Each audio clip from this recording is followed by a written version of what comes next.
Hi guys, I'm joined by Paul here at Paul Ducklin. So today we're talking about Valentine's Day scams. So these are the kind of things you need to think about year round. You do. But we're just going to be specific on the ones that might happen at this time of year.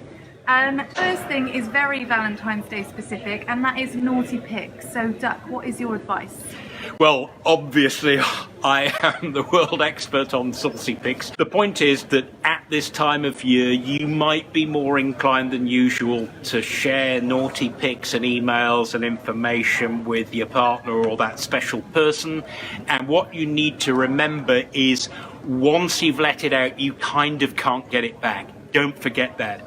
Even if you're using a service like the Snapchats of the world, which tell you that they will remove the picture after the person's viewed it, you can't control what they're going to do with it next. They could take a screenshot, they could take a picture of one phone with another.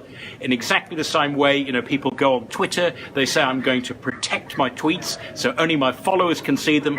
Then I can be a bit more open, because only those people ever see them, they'll never go any further. But of course, you can't control what those followers will do with the information that they've already received. So basically, if in doubt, don't give it out. Great, so that is your advice on sharing with people that you know on Valentine's Day. But what about the kind of online surveys and compatibility quizzes and things like that? That's a good question, because I've noticed an upsurge in those in the last couple of weeks. More kind of surveys and quizzes and hey, you can get this special deal for Valentine's Day, in Valentine's Day spam, than I did for Christmas and Thanksgiving and Black Friday, Cyber Monday, all of that stuff. And you can see where the attraction is for cyber crooks, because they can make offers that are very specialized, that everyone thinks, hey, it's kind of too good to be true. I can take my partner to this fancy restaurant that I wouldn't normally get into. They can probably guess where you live, or you may have told them where you live on your Facebook account, so they can offer you the restaurant in your town. They've got 20 seats. All you have to do to reserve your booking that you'd normally never get if you phoned up the maitre d' is, give credit card details or put down a £20 deposit or whatever it is. Be very, very careful before you jump into special deals just because you think it's a special time of year. And by the way, that doesn't just apply for Valentine's Day. Next month it's probably going to be the beginning of spring if you're in the Northern Hemisphere. Then there's Easter, then there's Midsummer, there's the Queen's birthday, there's September celebrations, and before you know it, we're back to Thanksgiving and Black Friday again.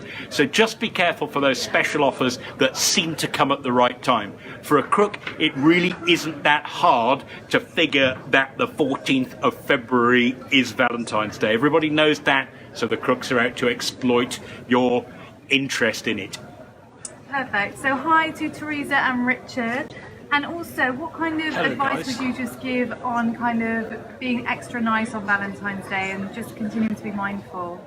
Yes, you can imagine you go in the coffee shop and instead of a swirl on your coffee, the barista's going to put a little heart, and you think, oh, well, maybe I'll be a bit more outgoing. Maybe I won't be so careful with my credit card. Maybe I'll let them take it to the alternative machine around the back. Another good example at work, maybe on Valentine's Day, if someone smiles at you in that special way, maybe you've got a rule against tailgating where you're not supposed to let somebody in, but you'll suddenly feel more inclined in the spirit of love and goodwill to let them in. Unfortunately, on Valentine's Day, like any other day of the year, there are some things that you will need to do in your life, and particularly in your job, which are kind of like tough love. So, for example, if your company has a rule that says no tailgating and someone tries to push in behind you, unfortunately, your job is to say, sorry, you can't do that. Basically, speak to the hand.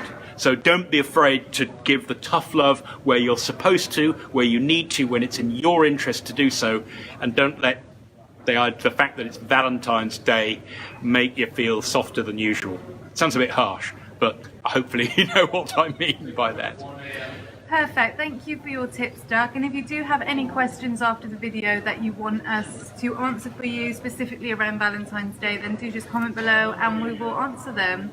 Thanks, guys. Stay secure.